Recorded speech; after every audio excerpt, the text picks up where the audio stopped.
Ile ya kwanza ni kali, lakini naona kama ile sound tumepiga wengi sana ile. Alafu zipo zenye kelele kuliko ile mwanangu, tungepotea hapo. Huko kutamu. Simuona tuashaanza kusema hii sample ya ile sample, ukishasikia sample inafanana nao, je, ondoka hiyo. Sawa. Labda nini matarajio yako katika kusimamia vipaji vya hasa hao ambao wana vipaji vikubwa, wana uwezo wa kuimba lakini hawajapata nafasi ya kusikika? Matarajio ni kwamba kuwafikisha pale wanapohitaji kufika. Kwa ule uwezo mdogo nilionao, japo kwa siwezi kuwapa kile wanachokihitaji, lakini naamini kwamba naweza kuwasogeza kidogo. Yeah, so ninachokitarajia kwamba at least niweze kuwasogeza kwa Watanzania. Wao wenyewe ndio wataweza kuamua wanapokea vipi. Lakini mimi mpaka nimeamua kuwaleta hapa ni kwamba nimeona kwamba wana vipaji na wana struggle kuonyesha zile ndoto zao. Safi sana. So cha kwanza mimi mpaka nikushike mkono kwanza, cha kwanza uwe na kipaji, lakini pia cha pili uwe na hofu ya Mungu. Ukiwa na hofu ya Mungu utakuwa na discipline. Yeah. Sawa. Sawa, mimi nafahamu. Mwingine anaweza sijui mnaga nani hivi? Naitwa Dyson, lakini wengi wananijua kama Daishina. Daishina. Manager Dyson. Yeah. Man.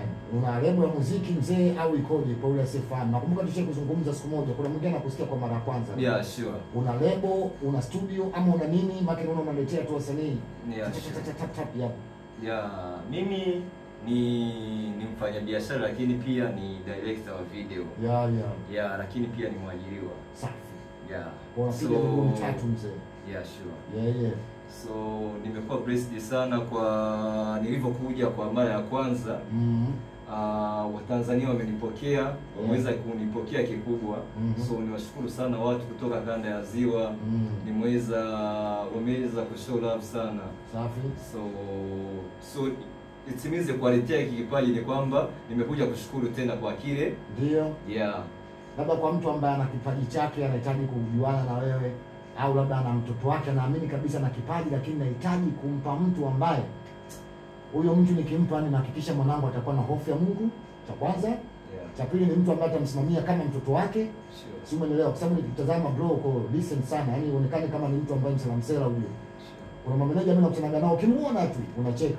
Kuna meneja mmoja asikiza show sasa hivi aitwa meneja Rembi. Ni ule msela anasimamia singeli. Meneja wako anajua wewe msanii wako mataruma. Meneja Rembi. Najua asikiza show sasa hivi mwanangu mwenyewe sio kuonekana kweli muuni. Yaani hii ni jokes yangu mimi na yeye. Tunapenda kutanianaga hivyo. Yaani wasela sana. Labda unahitaji mtu wa design gani na pengine wanakupataje kama unataka kusimamia kumsaidia pengine mate usimamie pase. Ya mimi kitu mtu ambaye ana kipaji sina ule uwezo wa kusema kwamba nichukue wengi, japokuwa natamani hicho kitu. Lakini pia kama yupo, lakini pia na ule ushauri tu. Na kukupa naweza nisiweke fedha, lakini ule ushauri nao ni msaada tosha kabisa. Wanakupataje labda wapi? Kwa mitandao ya kijamii napatikana kwa Facebook napatikana kama Dyson Edmund, TikTok napatikana kama Dyson Edmund, YouTube napatikana kama Daishina, Instagram napatikana kama Dyson Edmund Ojeshina. Lakini pia wakitaka kufika kwenye ofisi yangu wanaweza kufika Mwisho wa Lami, Gongo la Mboto au Mwisho wa Lami wapi? Mwisho wa Lami unakaribia Buza. Kuna ofisi ya duka la nguo inaitwa Shine Like Daishina Fashion. So popote watakapo nipo, nadhani wanaweza kunipata kwa sana kwa mitandao ya kijamii. Haina shida mzee. Mimi kushukuru sana na Mwenyezi Mungu akubariki. Wao unawasaidia kutoka hivyo mwanangu mwenyewe, kuna siku huwezi jua kipi kitakuwa kipi. Sure. Nishawahi kuona watu wa design kama yako. Kuna mtu anaitwa Kathy Mbwali.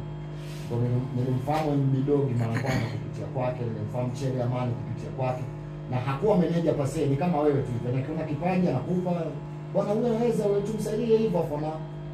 Usipatikane watu wanawashika fresh sana. Mimi nikushukuru sana ndugu yangu. Nikushukuru pia na Rishei na mwanetu pale.